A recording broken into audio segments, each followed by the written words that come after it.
In a stunning revelation, foreign policy exposes the harsh reality behind the United States' two-decade-long love affair with sanctions.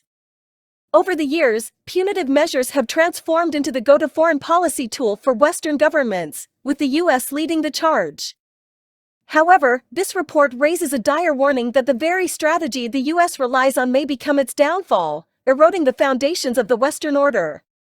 The numbers speak volumes. The U.S. Treasury Department's report reveals that more than 9,000 individuals, companies, and sectors of targeted country economies face sanctions by 2021. Shockingly, during President Joe Biden's first year in office, his administration imposed a staggering 765 new sanctions designations globally, with 173 related to human rights. While the ease and cost-effectiveness of sanctions make them an attractive tool, foreign policy urges deep reflections on their long-term implications.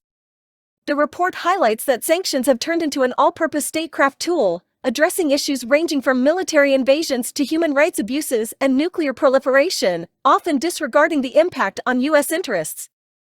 Even more alarming, the report shows that in countries like Cuba, Iran, the Democratic People's Republic of Korea, and Venezuela, sanctions failed to achieve quick government changes but instead strengthened alliances among targeted nations over time.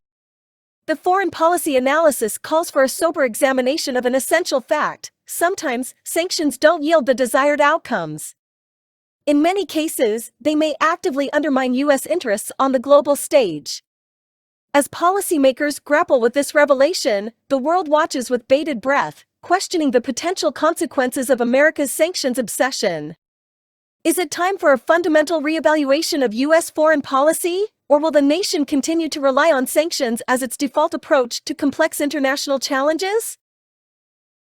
The answers to these questions could shape the future of the Western order and its relations with the world at large.